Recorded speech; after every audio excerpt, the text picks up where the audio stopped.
저희 의료관계법규 앞뒤 한 장 정리로 가지고 돌아왔어요. 그래서 시험 전에 이 한 장 정리로 법규 공부하시고 이 내용들을 정확하게 완벽하게 숙지했다 하시는 선생님들은 그 외에 이제 추가적인 것들 기억하시면 좋을 것 같아요. 솔직히 법규를 완벽하게 모두 외운다고 하는 거는 저도 어렵거든요. 왜냐면 특히 법규에서는요. 시험이 이제 쉽게 나온다고 하면은 시험이 너무 쉬웠다, 변별력이 없었다 이런 식으로 나오기 때문에 그런 거를 법규에서 조금 조정을 하죠. 그래서 한 장짜리로 한번 좀 요약을 해보도록 할게요. 빈칸 채우기라서요. 고정 댓글로 달아 놓을 거고 선생님들도 한번 채우면서 나가보도록 하겠습니다. 자, 의료법 먼저 볼 거예요. 의료법. 모든 국민이 수준 높은 의료 혜택을 받을 수 있도록 국민 의료에 관한 필요사항을 규정한 게 우리 의료법입니다. 의료인 면허를 누가 주죠? 그쵸? 보건복지부 장관이 줍니다. 보건복지부 장관의 면허를 받은 의치한 조간, 의사, 치과의사, 한의사, 조산사, 간호사가 들어가죠. 의료인의 면허 취소도 보건복지부 장관이 하게 됩니다. 자, 전문의가 될 수 있는 사람은요. 의료인에서 의사, 치과의사, 한의사 그 앞에 있는 세 개가 들어가게 돼요. 그래서 저는 의치한으로 넣겠습니다. 당연히 전문의 되려고 하는 사람도 보건복지부 장관이 자격 인증을 하죠.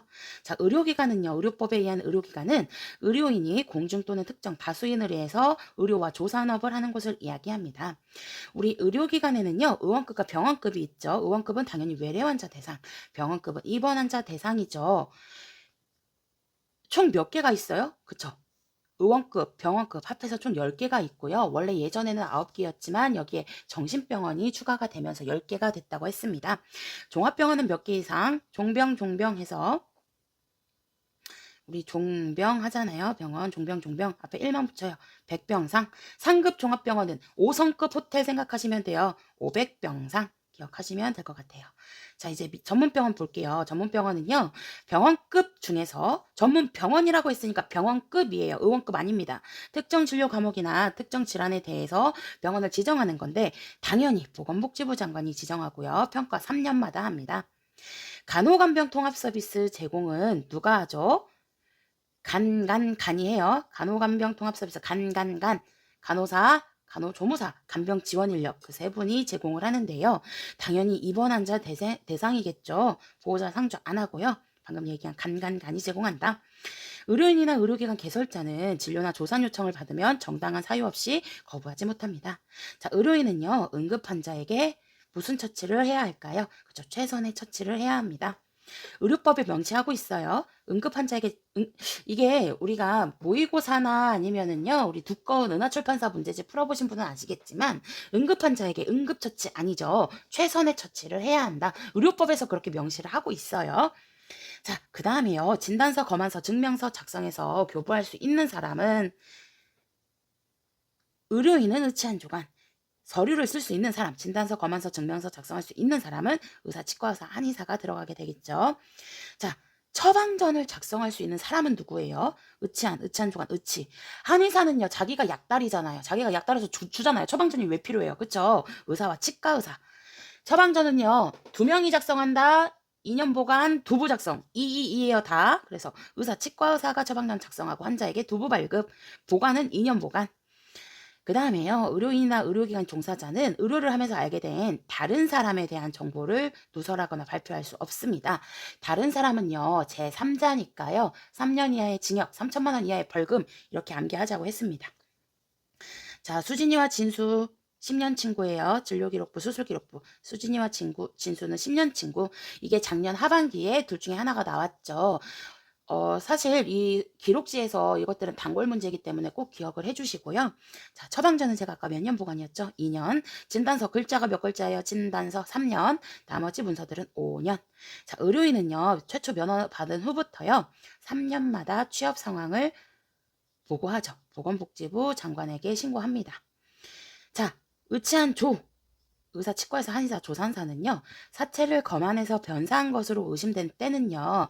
사체 소재지를 관할하는 변사체를 확인했어요. 그러면 보건소장에게 신고할까요? 아니죠. 관할하는 경찰서장에게 신고한다. 알고 계시면 되고요. 자, 의료 관련 감염 시스템. 자, 우리가 그 법규에서요.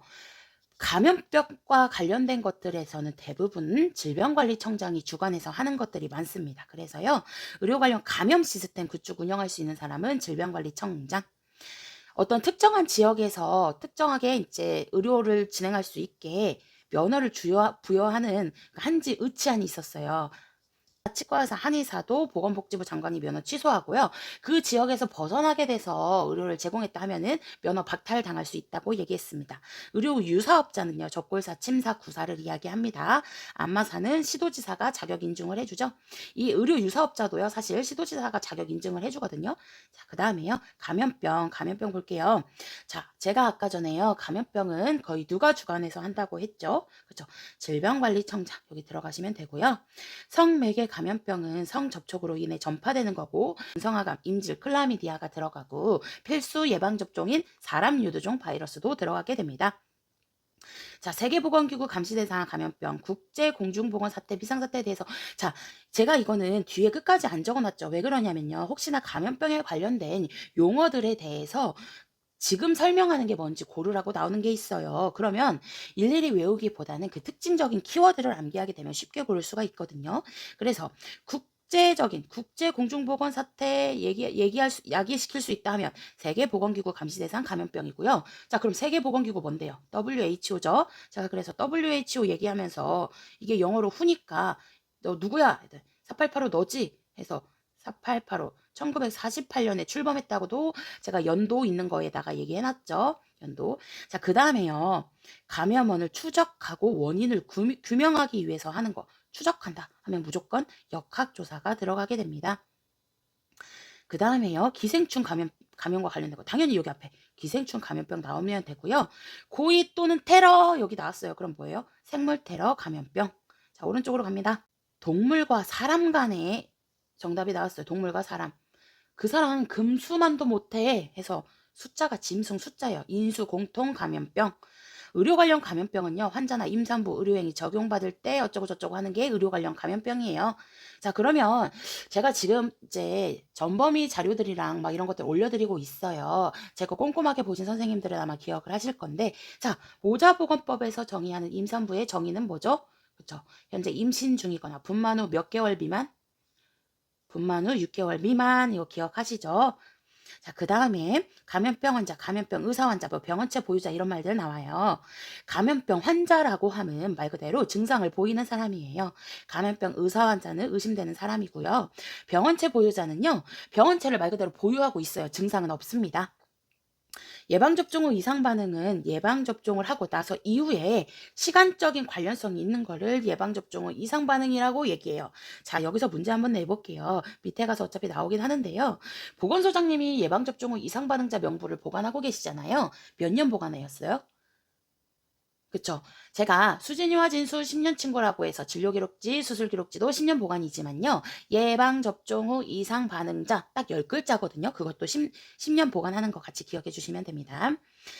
자, 질병관리청장이 지금 감염병 하고 있죠. 감염병 하고 있으니까 대부분 주관하는 사람 누구라고 했죠? 그쵸. 질병관리청장이라고 했습니다. 감염병과 관련되어 있는 기본계획 수립하는 사람 질병관리청장이고요. 보건복지부 장관이 이제 협의는 할 수 있어요. 기본계획, 종합계획 제가 대부분 5년마다 수립한다고 했습니다. 의사, 치과의사, 한의사는요. 만약에 병원에 소속되어 있다고 하면 소속된 의료기관 장에게 보고해요. 그럼 그 소속된 의료기관 장은 결국에 나중에 누구한테 보고해요? 그죠? 관할 보건소장님한테 보고합니다. 자, 의료기관에 소속되지 않은 의사, 치과의사, 한의사도 관할 보건소장님에게 신고하죠. 자, 그럼요. 보건소장님은 명부를 2개를 보관하죠. 감염병 환자 명부랑 예방접종 후 이상 반응자 명부를 보관해요. 예방접종 후 이상 반응자 명부는 10년 보관, 감염병 환자 명부는 3년 보관. 같이 기억해 주세요. 이게 제가 아까 전에요. 일반적인 저희 수진이와 진수 10년 친구, 그 다음에 처방전 2년, 진단서 3글자니까 3년. 그 외의 기록지들은요, 제가 5년 보관한다고 했잖아요. 그래서 그냥 환자 명부를 물어본다고 하면 이거는 그 외의 기록지에 포함되니까 5년이에요. 근데 여기서 뭐 물어봤어요? 감염병 환자 명부예요. 이거 다릅니다. 같지 않아요. 감염병 환자 명부는 3년 보관. 같이 기억해 주시고요. 자, 역학조사는요, 제가 아까 전에 추적한다, 원인을 규명한다, 이런 말 나오면 무조건 역학조사인데, 2 이상의 시도, 에서 발생했습니다. 동시에 역학조사가 필요한 경우는 누가 관할할까요? 당연히. 아까 제가 감염병과 관련되어 있어는 거의 누가 한다고 했죠? 그쵸? 질병관리청장이 들어가게 됩니다.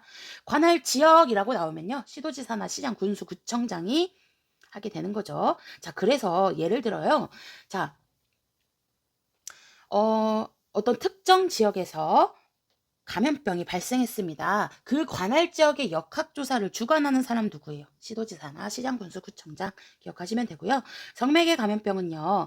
제가 아까 연임한데 큰일 났다 이런 것들 성매개 감염병이라고 얘기했는데 이거와 관련해서 건강진단 받아야 하는 사람은요. 시장, 군수, 구청장이 인정하는 사람입니다. 자, 예방접종의 효과 및 예방접종 이상 반응에 관한 조사를 해야 하는 사람. 제가 아까 감염병과 관련해서 거의 누가 주관한다고 했죠? 그렇죠. 질병관리청장 들어가시면 되고요. 예방접종의 효과까지 조사하는 사람은 질병관리청장이 맞아요. 근데 다만 예방접종 이상 반응에 관한 조사를 한다. 그거는 시도지사나 시장군수구청장. 여기도요. 질병관리청장이 예방접종 약품에 대해서 미리 생산하게 할 수 있고요. 자, 방역관, 역학조사관 뭐 있습니다. 필수 예방접종 관련된 항목들이랑 그 외에 몇 급은 언제 신고하고 뭐 이런 것들 있잖아요. 그거는 제가 또 한 장짜리로 감염병 정리한 거 그거 참고해서 보시면 될 것 같아요. 자, 이번에는요. 정신 볼게요. 자, 망상, 환각, 사고나 기분장애로 일상생활에 제약이 있는 사람을 물어봐요. 정신질환자입니다. 정신질환자는 우리 의료인의 결격 사유에 해당이 됐죠? 의료인 될 수 없습니다. 자, 그 다음에는요. 여기는 그냥 한번 읽어보시고요. 여기에서 특히 재활훈련 시설 같은 경우는 각종 재활활동 지원하는 시설인데 이게 이제 공중보건에서도 또 같이 나오거든요. 같이 기억해 주시고요. 자, 그 다음에요. 지금 아까 전에는 감염병 쪽에서는 거의 제가 누가 주축이 돼서 한다고 했죠? 그죠? 질병관리청장이었어요. 이번에는요, 정신건강이나 구강보건과 관련되어 있거나 의료법이나 그 외의 것들은요, 보건복지부 장관이 주축돼서 한다. 기억해 주시면 돼요. 그래서 보건복지부 장관이 여기에 들어가게 되고요. 정신건강에 관한 기본계획, 종합계획 거의 5년마다 수립합니다. 그리고요, 여기 5년마다 책도 출간하고 5년마다 정신질환과 관련된 실태조사를 해요. 제가 대부분의 실태조사는 3년이지만 정신과 관련되어 있는 실태조사는 5년이라고 했습니다. 같이 기억해 주시고요. 자, 여기도 당연히 보건복지부 장관이겠죠? 보건복지부 장관은 전국 단위의 정신건강 증진 사업을 수행합니다. 그리고요, 정신건강의 날 뭐예요? 매년 10월 10일. 보건복지부 장관은요, 평가한다. 평가는 3년마다 합니다. 상급 종합병원이나 전문병원이나 이런 평가도 3년마다 한다고 했었고요. 우리 의료인 취업 실태 현황 보고도 3년마다 하고요. 그런 것들 기억하시죠? 자, 그 다음에요. 또 뭘 볼까요? 밑에요. 정신의료기관의 장, 그러니까 정신병원의 장을 얘기하는 거겠죠? 정신의료기관 등의 장은요. 내가 스스로 입원한 거예요. 정신질환자가 스스로 입원을 했습니다. 자의입원을 한 경우에는 퇴원 신청을 한다고 하면 지체 없이 퇴원시킵니다. 그리고요. 퇴원할 생각이 없어요. 그래도 2개월마다 퇴원할 의사가 있는지 물어봐요. 자의 입원한 경우에. 근데 보호 의무자에 의해서 입원했어요. 그러면은요. 그때는 3개월마다 이제 물어보는 거예요. 퇴원할 의사가 있는지. 보호 의무자에 의한 입원은 보호자 2명을 이야기하고요. 그냥 보호자 1명에 의해서 입원했다고 하면 그건 무슨 입원이에요? 그죠? 동의 입원이죠. 자, 정신질환자로 추정되는 사람이 상황이 급박할 때 의사와 경찰 간의 동의를 받아서요. 응급 입원을 의뢰할 수 있습니다. 그러면 이때는 기간은 3일 이내로 정하고 공휴일은 당연히 포함 안 시켜요. 공휴일은 제외하고 기간 3일의 기간에서 한다 알고 계시면 되고요. 그러면 이렇게 해서 응급 입원을 의사와 경찰 간의 동의를 받았을 때 누가 입원을 시킬 수 있는 그 권한이 있는 거예요? 그쵸? 정신의료기관의 장이죠. 자, 전기충격요법, 인슐린온수요법, 마취하에 하는 체면요법, 정신외과 요법과 같은 특수치료에 관해서는 이런 것을 시행하게 된다면요. 대상자에게 설명과 동의 당연히 해야 되겠죠? 자, 정신건강 전문요원은요. 보건복지부 장관이 자격 부여하고 정신건강 간호사, 정신건강 사회복지사, 정신건강 임상심리사가 들어가는데 2022년 4월부터는 작업치료사까지 추가되거든요. 그래서 아마 이번 시험에는 크게 나오지는 않을 것 같아요. 알고 계시고요. 이 정신건강 전문요원의 인권교육은 몇 시간 받죠? 그쵸. 인사 4시간, 보수교육은 12시간 받습니다. 우리 조무사 선생님의 보수교육은 얼마나 받아요? 그쵸. 매년 8시간 받는다. 기억하셔야 되죠. 이번에는 결핵 볼게요. 결핵도 감염병에 포함이 되니까 아까 전에 제가 감염병과 관련되어 있는 거는 누가 관장을 할까요? 거의 주관해서 하는 거는 질병관리청장이라고 얘기했습니다. 자, 결핵 의사 환자, 결핵 환자, 전염성 결핵 환자 이렇게 있어요. 잠복 결핵 환자. 이거는 제가 결핵 파트에서도 한번 얘기를 했기 때문에 이제 여기서는 그냥 넘어갈 거고요. 결핵 예방의 날 결심은 3일은 가야 돼요. 3 옆에 뭐랑 뭐 있어요? 2랑 4 있죠. 3월 24일 질병관리청장이 종합계획을 5년마다 수립 시행합니다. 질병관리청장이요. 결핵관리 사업에 필요한 전산정보 시스템, 결핵통합관리 시스템 구축 운영할 수 있고요. 의사나 의료기관 종사자는 지체 없이 누구에게 신고해요? 소속 의료기관 장이라고 적어주시면 될 것 같아요. 여기 의사 및 의료기관 종사자는 지체 없이 소속 의료기관 장에게 신고해요. 근데 의료기관에 소속되지 않은 의사는 누구에게 신고하죠? 그죠? 관할 보건소장에게 신고합니다. 그 다음에요. 결국에 이 의료기관에 소속된 그 의료기관 장이 결국엔 또 누구한테 신고해야 돼요? 그죠? 보건소장에게 신고해야 한다고 했죠? 의료기관 장은 몇 시간 이내 신고해요? 우리 결핵이 몇 급에 들어갔죠? 2급 감염병에 들어갔습니다. 2급은 몇 시간 이내에 신고하나요? 24시간 이내에 관할 보건소장님에게 신고한다. 그러면요, 그 보건소장은 신고된 결핵 환자 등에 대해서 해당 의료기관에 간호사 등을 배치 방문해서 지도하게 할 수 있어요. 결핵검진 매년 실시하고요. 자, 그 다음에 결핵의 전염성 소실 여부 뭘로 확인한다고 했죠? 객담 검사의 결과에 따라서 판정합니다. 자, 오른쪽 가볼게요. 시도지사나 시장군수구청장은요, 결핵과 관련되어 있는 감염병과 관련되어 있는 역학조사 할 수 있고 제3자나 동거자에게 전염시킬 우려가 있다고 생각하는 경우에 입원 명령 시킬 수 있고 격리치료 다 명할 수 있습니다. 그러면요, 결핵과 관련해서 입원 명령 시킬 수 있는 사람 보기에서 골라라. 시도지사나 시장군수구청장 뭐 이렇게 고르시면 되겠죠? 입원 명령뿐만 아니라 업무 개시 명령도 시도지사나 시장군수구청장 우리 의료법에서 할 수 있다고 했었어요. 기억하실 거예요. 자, 격리 치료하는 의료기관의 장은요, 격리 명령 받은 결핵 환자에 대해서 면회 제한할 수 있고 결핵에 관한 조사, 연구, 예방, 퇴치 사업 수행하기 위해서 뭐 두죠? 그죠? 대한결핵협회를 둡니다. 크리스마스실 모금 계획은요, 질병관리청장이 허가 받고요. 자, 모금에 대한 실적 보고서 당연히 누구한테 신고? 질병관리청장에게 제출합니다. 구강보건법 볼게요. 자, 구강관리용품 누가 정해요? 이거 구강과 관련된 거는 당연히 보건복지부 장관 다시 나와야 되겠죠? 감염병 쪽에서는 질병관리청장이 거의 주관해서 하지만 구강보건법, 정신건강법, 의료법, 뭐 혈액관리법 이런 거는 다 보건복지부 장관이 주관해서 거의 한다고 생각하시면 돼요. 구강관리용품은 보건복지부 장관이 정합니다. 보건복지부 장관이 5년마다 또 수립하고요. 구강 실태조사, 제가 대부분의 실태조사 3년마다 한다고 했죠. 다만 어디에서 실태를 5년에 했어요. 그렇죠. 정신건강과 관련되어 있는 정신 쪽에서만 실태조사 5년 하고 그 외에 실태조사는 3년이었습니다. 이 구강건강과 관련되어 있는 실태조사는 작년에 시험에 나왔죠.